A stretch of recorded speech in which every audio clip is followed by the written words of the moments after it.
Salam damai sejahtera, saudara-saudaraku. Kali ini akan saya sampaikan tentang kelahiran Yesus, diambil dari Injil Lukas yang telah menelusuri tentang peristiwa Yesus itu, tentang kelahirannya ya. Jadi kita nggak mencari berita dari Amerika, dari Afrika, dari Zimbabwe, tapi kita cari sumber beritanya itu dari sumber awalnya, yaitu dari Israel, karena Yesus adalah orang Israel. Sebelum kelahiran Yesus, ditulis oleh Lukas, seorang yang terpelajar ini, tentang saksi. Saksi yaitu Yohanes Pembaptis sebagai orang pertama yang mempersiapkan jalan bagi Yesus. Saya baca langsung. Pada zaman Herodes, Raja Yudea, adalah seorang imam yang bernama Zakaria dari rombongan Abia. Istrinya juga berasal dari keturunan Harun, namanya Elisabet. Keduanya adalah benar di hadapan Allah dan hidup menurut segala perintah dan ketetapan Tuhan dengan tidak bercacat. Tetapi mereka tidak mempunyai anak sebab Elisabet mandul dan keduanya telah lanjut umurnya. Pada suatu kali, waktu tiba giliran rombongannya, Zakaria melakukan tugas keimaman di hadapan Tuhan.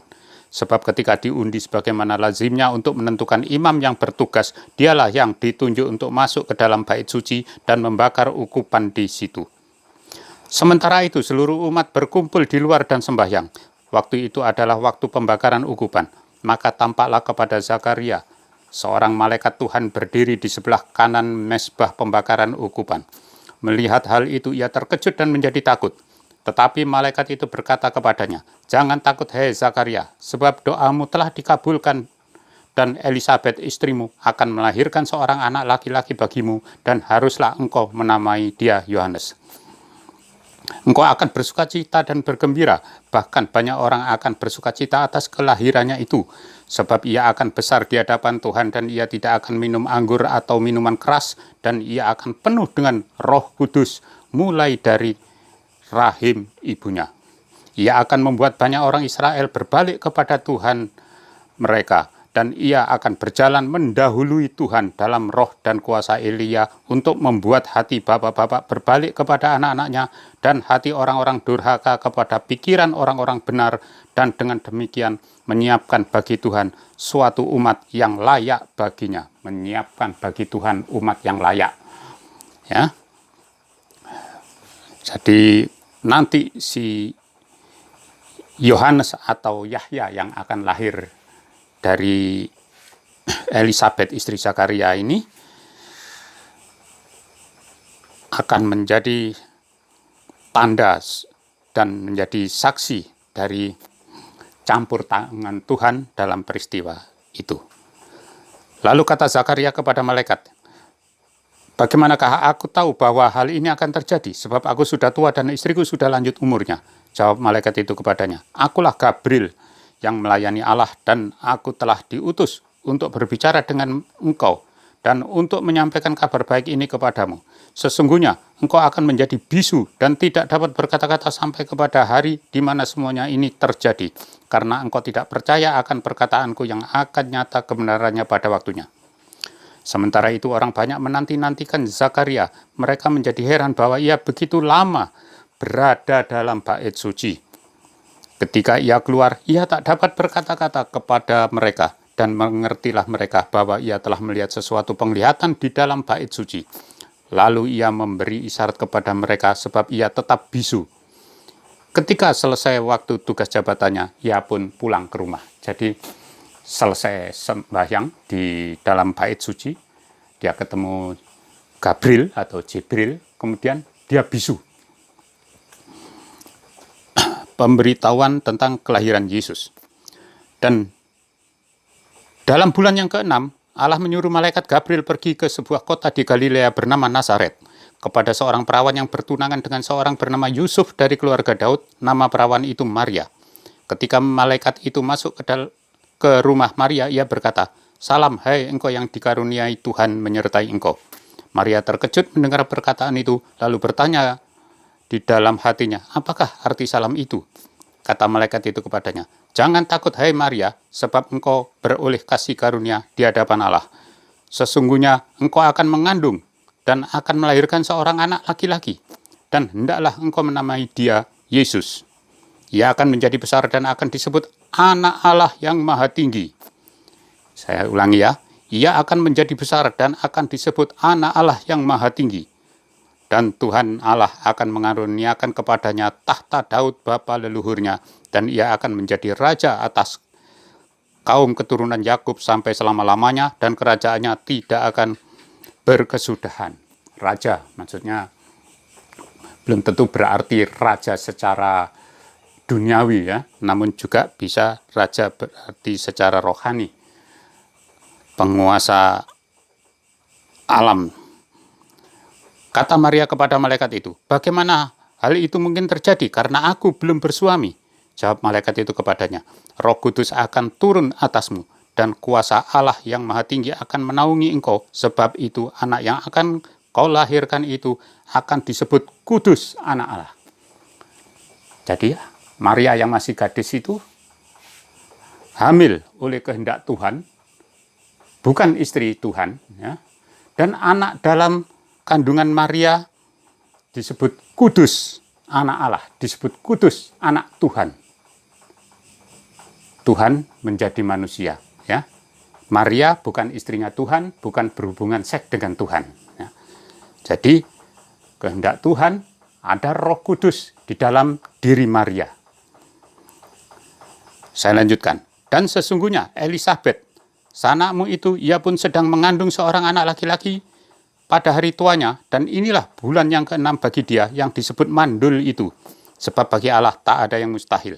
Kata Maria, "Sesungguhnya ini aku adalah hamba Tuhan, jadilah padaku menurut perkataanmu itu." Lalu malaikat itu meninggalkan dia. Kemudian Gabriel meninggalkan Maria. Saya baca selanjutnya lagi. Beberapa waktu kemudian, berangkatlah Maria dan langsung berjalan ke pegunungan menuju sebuah kota di Yehuda. Di situ ia masuk ke rumah Zakaria dan memberi salam kepada Elisabet. Dan ketika Elisabet mendengar salam Maria, melonjaklah anak yang di dalam rahimnya, dan Elisabet pun penuh dengan Roh Kudus. Lalu berseru dengan suara nyaring, "Diberkatilah engkau di antara semua perempuan, dan diberkatilah buah rahimmu. Siapakah aku ini, sampai ibu Tuhanku datang mengunjungi aku? Sebab sesungguhnya ketika salammu sampai kepada telingaku, anak yang di dalam rahimku melonjak kegirangan." Saya ulangi. Siapakah aku ini, sampai ibu Tuhanku datang mengunjungi aku? Sebab sesungguhnya ketika salammu sampai kepada telingaku, anak yang di dalam rahimku melonjak kegirangan. Dan berbahagialah ia yang telah percaya, sebab apa yang dikatakan kepadanya dari Tuhan akan terlaksana. Jadi Elisabet yang disebut mandul ternyata sudah hamil 6 bulan. Maria yang setelah dapat pemberitahuan dari Gabriel bahwa dia itu hamil oleh Roh Kudus, maka Maria mengunjungi Elisabet, istri dari Zakaria itu, dan anak yang di dalam rahimnya melonjak kegirangan ketika memberikan salam, ketika masuk bertamu ke rumah Elisabet. Ibu Tuhanku. Nah, ibu Tuhanku. Secara jasmani, Tuhan meminjam, kata-kata yang lebih gampang dicerna, Tuhan meminjam rahim Maria. Ada Roh Kudus di dalam rahim Maria itu. Tuhan menjadi manusia. Dari awal ini kita harus tahu, berpikir berdasar kitab suci. Manusia dijadikan Tuhan, Yesus itu, atau Tuhan yang menjadi manusia. Berdasar kitab suci, Tuhan menjadi manusia. Ya, sudah jelas ya, bukan berhubungan seks dengan Maria, namun ada Roh Kudus dalam kandungan Maria. Dan ini sejak dalam rahim adalah Tuhan. bukan sejak dalam rahim saja. Sebelum hal itu terjadi, Tuhan sudah memberitahukan bahwa anak darah akan mengandung, yaitu Maryam itu. Kemudian di sini juga diceritakan di dalam pasal yang lain, Yusuf itu sebagai tunangan Maria akan membatalkan pertunangannya. Wah, nanti karena si Maria ini hamil oleh Roh Kudus, jadi saya tidak mau mengganggunya.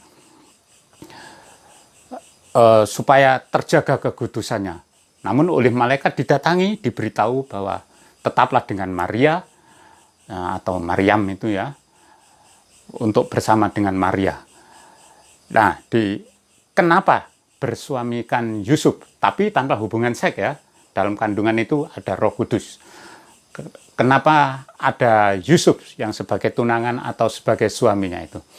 Kita tahu bahwa saat itu yang berlaku yaitu Taurat ya, hukum ranjam. Jadi kalau tidak ada Yusuf, hamil tanpa bapak ya hukum ranjam yang berlaku. Jadi dengan adanya Yusuf itu, maka tertutupi kandungan yang dari Roh Kudus itu, tertutup oleh Yusuf yang suaminya, namun tanpa melakukan hubungan seks, sebab kedua pasangan sepasang ini, Maria dan Yusuf, tahu bahwa Maria mengandung oleh Roh Kudus. Demikian pula saksi yang lain, Elisabet, Zakaria. Nah, kemudian apa yang dilakukan Yohanes Pembaptis atau Yohanan atau Yahya itu? Mempersiapkan jalan bagi Tuhan, mendahului Tuhan. Menyiapkan umat yang layak. Jadi waktu si Yohanes Pembaptis itu melakukan baptis pada orang-orang, ditanya oleh orang-orang Farisi, orang-orang ahli kitab pada saat itu, kenapa kamu membaptis? Kamukah nabi yang akan datang itu? Yang sudah ditulis dalam kitab Perjanjian Lama, yang dinubuatkan. Yohanes menjawab, bukan aku. Lantas kamu siapa? Kok membaptis orang-orang itu? Akulah orang yang berseru-seru di padang gurun, mempersiapkan jalan bagi Tuhan. Orang yang berseru-seru di padang gurun, mempersiapkan jalan bagi Tuhan, yang dimaksud yaitu Yesus. Yohanes Pembaptis, dia yang ada setelah aku, dia yang akan datang, dia ada sebelum aku. Padahal Yohanes Pembaptis ini kan umurnya lebih tua 6 bulan dibanding Yesus. Namun dia mengatakan, dia yang akan datang, maksudnya si Yesus, dia ada sebelum aku. Jadi dia adalah Tuhan. Kalau di peristiwa yang lain, ketika Yesus berdebat dengan orang-orang Yahudi, sebelum Abraham ada, aku sudah ada. Yesus mengatakan demikian. Orang-orang itu maka akan melempari Yesus dengan batu namun lolos. Nah, itu kalau kita bicarakan soal waktu. Yohanes Pembaptis juga mengatakan, membuka tali kasutnya pun aku tidak layak. Padahal Yohanes Pembaptis itu seorang yang dikenal sebagai nabi di situ. Orang yang sangat dihormati. Dia mengatakan, membuka tali kasutnya yang dimaksud kepada Yesus itu, aku tidak layak. Nah, siapa Yesus ini? Jadi suatu tanda tanya besar. Begitu juga pada waktu ada murid-muridnya. Itu dia, anak domba Allah, anak domba Elohim, anak domba Tuhan. Baru ketemu, sudah mengatakan bahwa Yesus itu nantinya akan dipersembahkan sebagai korban. Nah, itulah yang dimaksud sebagai saksi, mempersiapkan jalan bagi Tuhan. Bagi Yesus yang adalah Tuhan sejak semula. Kita baca kitab Yesaya sekitar 700 tahun sebelum kedatangan Yesus. Kitab Perjanjian Lama, pasal 7 ayat 14. Ini.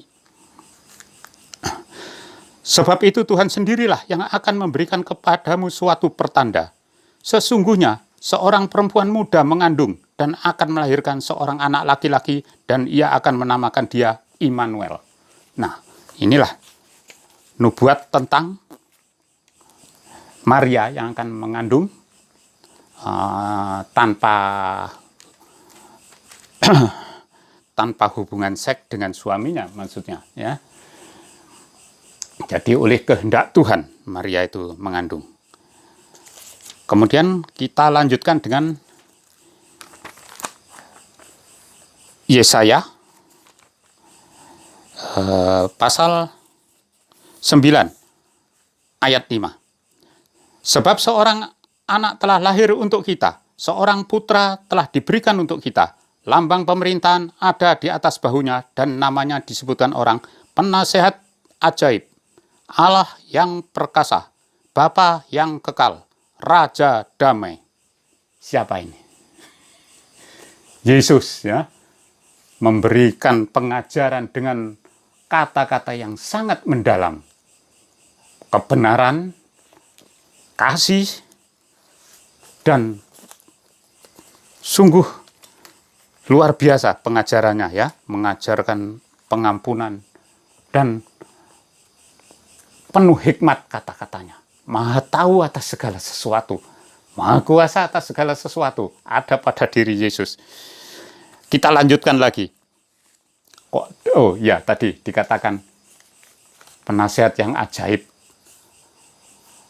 Bapa yang kekal. Yesus menyebut Tuhan dengan sebutan Bapa. Bapa yang kekal. Siapa dia? Ya, Tuhan yang menjadi manusia. Yesus itu. Raja Damai. Siapa dia? Ya Yesus itu. Mengajarkan kasih, mengajarkan pengampunan. Yesus memberitakan Injil, memberitakan kebenaran dengan kasih. Tidak dengan pedang, dengan parang. Kita lanjutkan lagi. Yesaya pasal 40 ayat 3.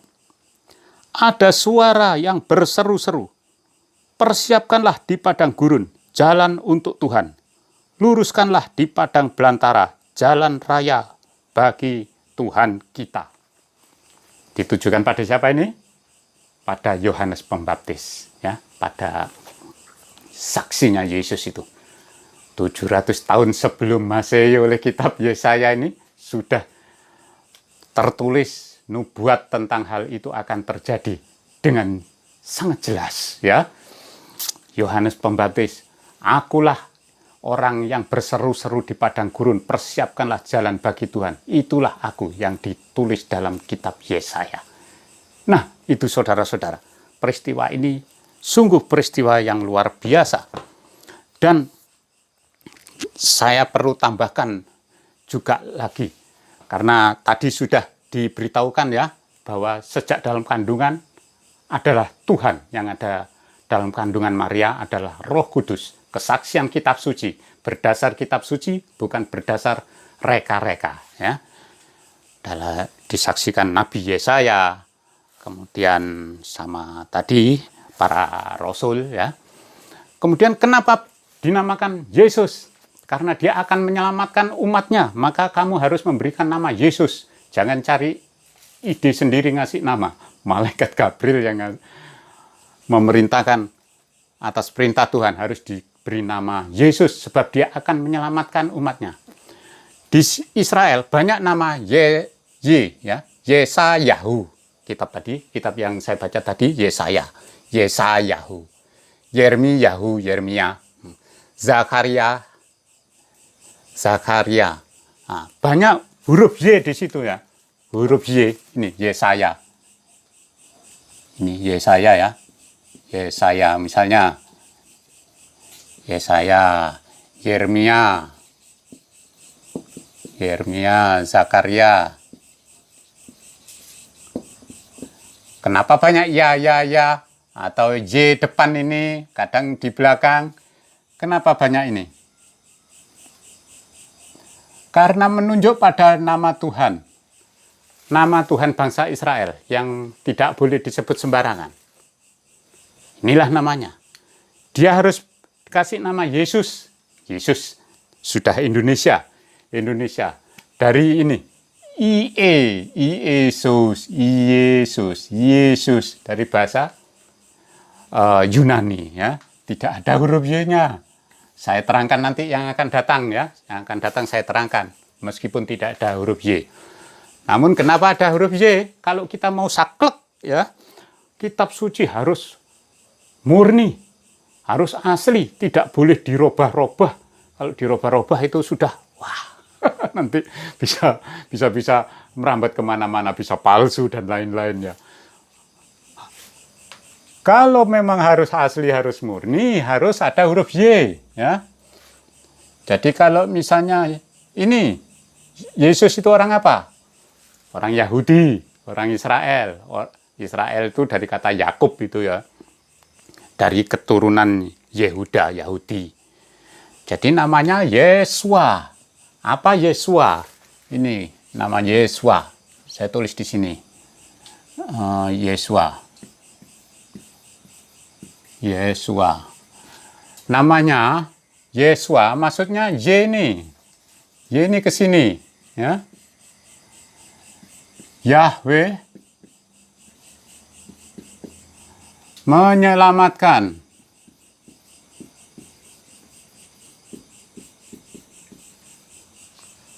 Nama Tuhannya ini YHWH atau YH Faf-nya ini bisa Faf, bisa W kalau dilafalkan, ya, karena Faf seperti V, seperti W. Yesua, kalau mau original asli harus ada huruf Y. Begitu juga Yasu, Yesua Hamasya, Yasu Al-Masih. Ya-nya ini harus ada, ya. Yasu Al-Masih, Yesua Hamasya. Jadi Alkitab yang terjemahan bahasa Arab, ada yang menerjemahkan Yesus Al-Masih. Tapi kita sebenarnya tidak terikat dengan hal-hal yang harafiah. Jadi Yesus ini diterjemahkan Isa, Yesus Al-Masih diterjemahkan Isa. Ya bisa aja, tapi kalau mau saklek harus murni. Ini membawa nama Tuhannya, membawa nama Bapaknya, ya.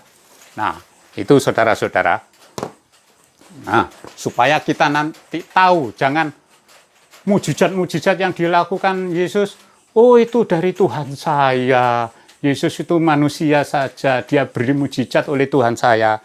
Tuhan yang mana? Yesus, aku di dalam Bapa, Bapa di dalam aku. Yesus menyebut Tuhan selalu dengan sebutan Bapa. Aku dalam Bapa, Bapa dalam aku dan Bapa adalah satu, ya. Bapa yang dimaksud, Tuhan yang dimaksud adalah Yud He Wav He, bukan Tuhannya bangsa lain. Meskipun dia turun ke dunia, Tuhannya tetap Esa. Itulah peristiwa bersejarah kelahiran Yesus pada waktu akan memasuki awal tahun Masehi. Dikuatkan dengan saksi-saksi yang ada. Zakaria itu kalau kita lanjutkan tadi bacaannya, dia bisu itu mulai dari pelayanan di bait suci, di tempat ibadah itu, sampai melahirkan anak Yahya itu, Yohanes itu. Sehingga nyata benar turut campurnya Tuhan. Jadi pada waktu Yohanes disunat, Zakaria menuliskan namanya, terbukalah mulutnya sehingga bisa berkata-kata. Jadi sangat lama dia bisunya itu. Kemudian Zakaria di sini adalah merupakan imam, ya, Imam Zakaria yang melayani ibadah itu dari suku Lewi. Dia bukan nabi Zakaria. Kalau Nabi Zakaria itu hidupnya tidak sejaman dengan Yesus. Dia di dekat kitab Maleaki itu, dalam kitab Perjanjian Lama. Begitu juga tentang ibunya Yesus, Maria atau Maryam. Itu bukan Maryam yang saudaranya Musa, ya. Musa Harun memang punya saudara Maryam dari keluarga Amram. Namun hidupnya tidak sejaman dengan Yesus. Nah, itu saja saudara-saudara apa yang saya bisa sampaikan ini. Kiranya dapat bermanfaat bagi kita semua. Tuhan memberkati.